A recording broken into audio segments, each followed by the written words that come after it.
O Senhor esteja convosco. Proclamação do Evangelho de Jesus Cristo, segundo Marcos.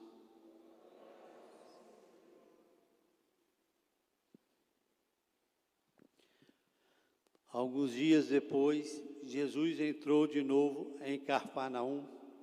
Logo se espalhou a notícia de que ele estava em casa. E reuniram-se ali tantas pessoas que já não havia lugar, nem mesmo diante da porta. E Jesus anunciava-lhes a palavra. Trouxeram então um paralítico carregado por 4 homens, mas não conseguindo chegar até Jesus por causa da multidão, abriram então o teto, bem em cima do lugar onde ele se encontrava. Por essa abertura, desceram a cama em que o paralítico estava deitado. Quando viu a fé daqueles homens, Jesus disse ao paralítico: Filho, os teus pecados estão perdoados. Ora, alguns mestres da lei que estavam ali sentados refletiam em seus corações: como este homem pode falar assim? Ele está blasfemando.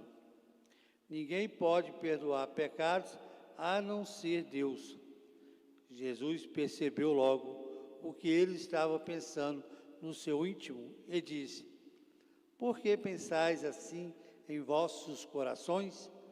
O que é mais fácil? Dizer ao paralítico: os teus pecados estão perdoados? Ou dizer: levanta-te, pega a tua cama e anda?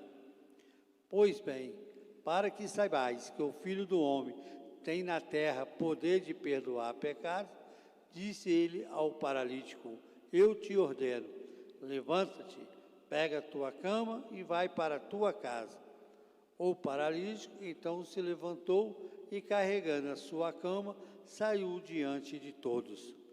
E ficaram todos admirados e louvavam a Deus, dizendo: nunca vimos uma coisa assim.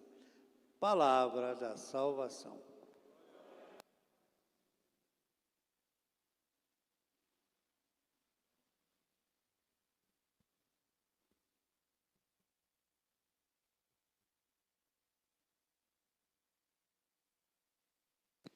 Teus pecados estão perdoados.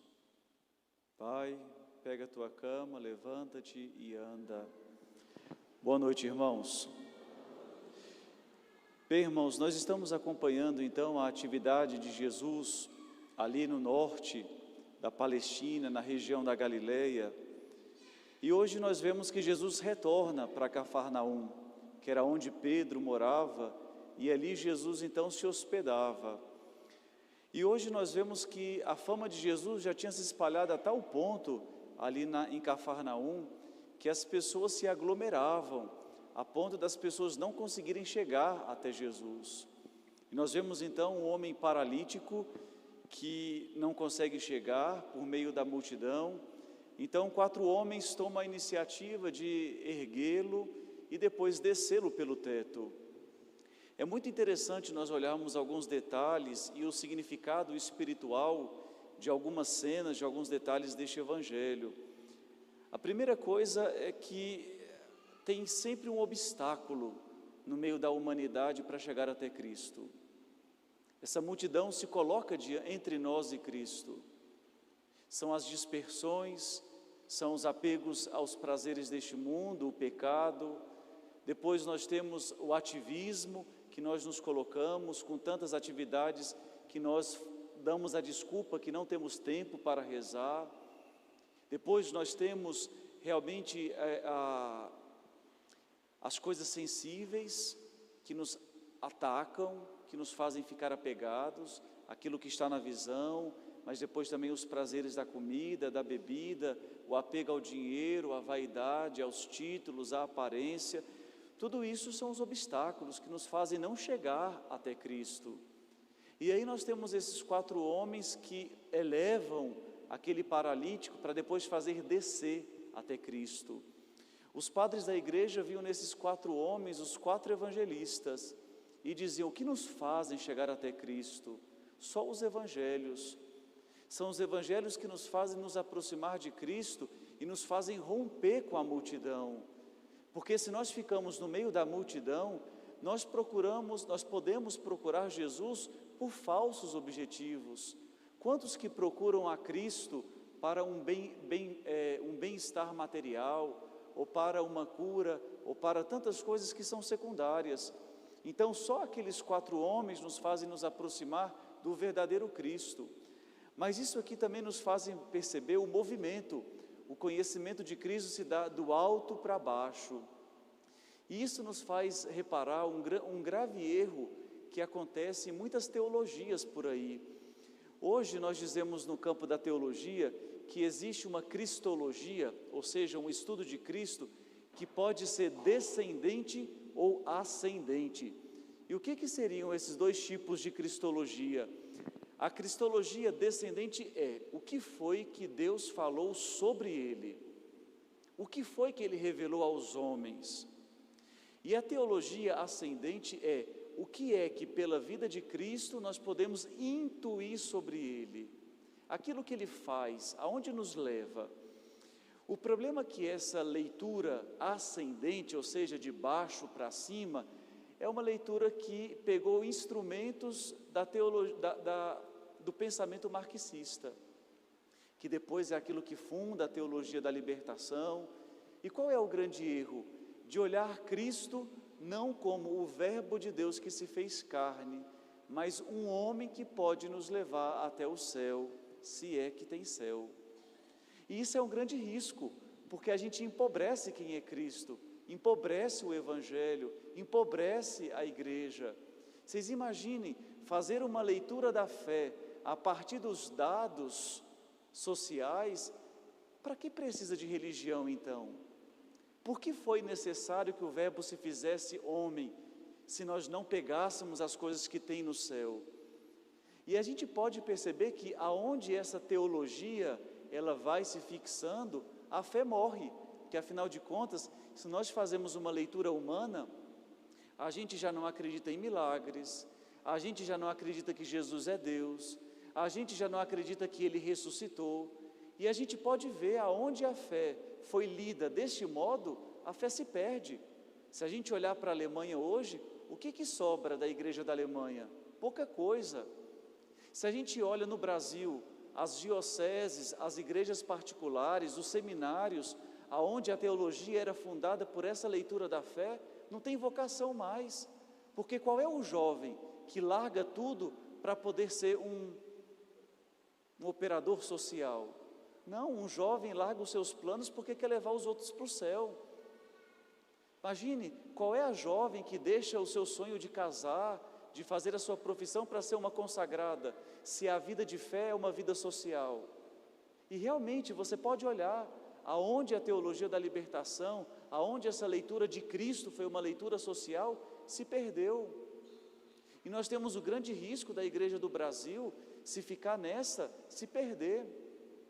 E nós vamos perdendo cada vez mais fiéis. Imagine quantos homens que deixam a igreja católica, não porque não acreditam mais em Cristo, mas porque os pastores da igreja católica querem fazer uma leitura social. A gente já não quer rezar a missa, a gente quer distribuir sopa. A gente não quer mais atender confissão, a gente quer ir para o movimento sem terra. Irmão, se a igreja católica virar isso, qual é a diferença entre você estar aqui e você estar fora? Nenhuma. O que é que faz ser diferente entre você estar aqui e estar lá fora? Porque aqui te coloca no céu. Porque aqui te coloca diante da sua verdade que te faz, ou você muda de vida, ou você não tem jeito. Isto é ser igreja católica. E é por isso que nós vemos hoje neste evangelho que é do alto que os evangelistas nos fazem conhecer a Cristo. É de lá que é preciso conhecer. Irmãos, quantos sacerdotes começam a dizer por aí, não, isso não é pecado, não se preocupe. Se você escutar um sacerdote falando isso, nunca mais o procure. Se você escutar em uma homilia coisas que são contrárias ao Evangelho, à tradição da igreja, aquilo que a igreja sempre disse, desde Cristo, fuja desse padre. É melhor ter um padre piedoso do que um padre intelectual e sem fé. Santa Teresa d'Ávila tinha muito medo dos homens sem fé e dizia: olha, não escolha esse como diretor espiritual, aqui está. Irmãos, e aí é por isso que nós precisamos conhecer a nossa fé, conhecer o Evangelho. Sabe por quê? Se você não conhece um Evangelho, você vai encontrar um sacerdote que pode destruir o teu coração, você vai encontrar um pastor que pode destruir o teu coração, você vai encontrar alguém por aí que vai tirar Cristo do teu coração. Por isso, irmãos, é só o Evangelho, é só a tradição da igreja que nos pode dar isto aí. E eu acho tão engraçado quando os protestantes negam a tradição, porque eles abraçam todo o Novo Testamento. Mas quem é que discerniu o Novo Testamento como revelação, como inspirado? Quem é que disse: são esses os 4 evangelhos, são estas as cartas de São Paulo, são essas as cartas católicas? Quem é que disse isso, senão a tradição da igreja? Ou será que desceu do céu o texto escrito? Entende que contradição? Ou seja, é a tradição que diz: isto é palavra de Deus, foi isso que Ele nos falou, e é por isso que nós podemos confiar. Irmãos, nós precisamos saber ler o Evangelho, e ler bem o Evangelho é ler com a igreja. A gente não pode ser protestante, cada um vai lendo do jeito que quer, porque quem lê o Evangelho do jeito que quer vira crente. Só que não crente, um homem que crê, é um homem que perverteu a leitura da fé. Então, irmãos, quem não lê o Evangelho não encontra Cristo.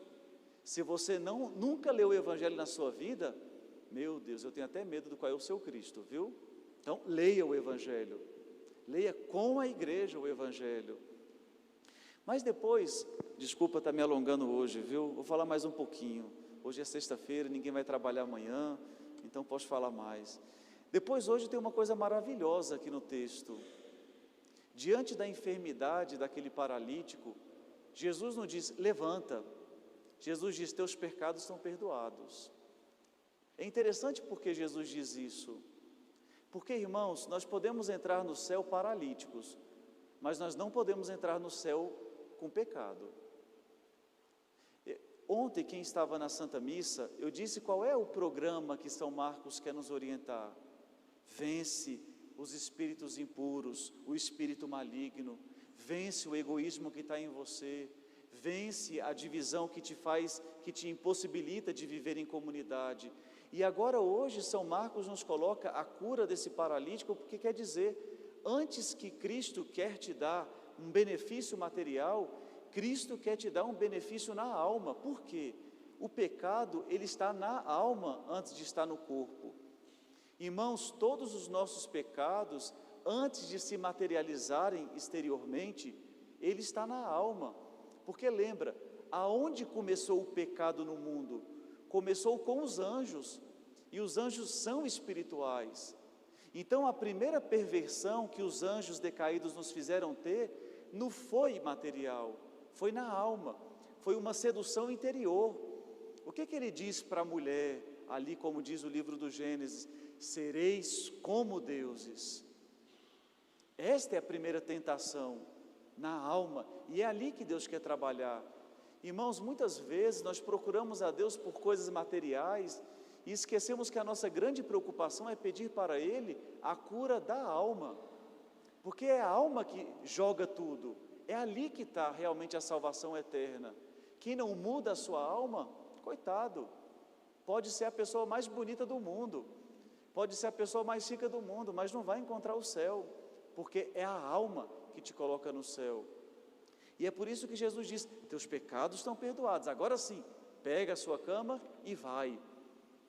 Irmãos, às vezes nós até conseguimos superar os pecados exteriores, mas às vezes o nosso coração ainda está pervertido. Ainda dentro do nosso coração tem apegos, orientações, inclinações, que a gente fala: ninguém está vendo. Qual é o problema? O problema é que aquele que nos dá o céu vê. Os outros podem até falar: nossa, olha como esse mudou de vida, esse não bebe mais, esse não trai mais, esse não é mais impuro, esse é generoso. Mas se o seu coração ainda está apegado, se o seu coração ainda está enraizado nisso, ok, Se você conseguiu livrar do exterior, graças a Deus, já é o primeiro passo, mas não é tudo. Então aqui está, irmãos, aquilo que é importante na nossa vida espiritual. Primeiro cuida da tua alma e depois pede os benefícios do corpo. E sabe por que Deus concede os benefícios materiais? Porque Ele sabe o tanto que a alma se deprime com a falta material. A gente sabe o tanto que um pai de família passa por uma crise interiormente quando está desempregado. A gente sabe como um coração se abate quando alguém está enfermo. E quando Deus concede esses benefícios exteriores, é para que a alma possa voltar ao seu entusiasmo. Mas não é simplesmente porque é importante ter um emprego, mas é porque é interessante ter esse vigor na alma, que é isso que nos faz chegar lá. Então, irmãos, não se deixem iludir por quem promete o céu nesta terra, mas se deixem encantar por quem te mostra o caminho do céu através do Calvário.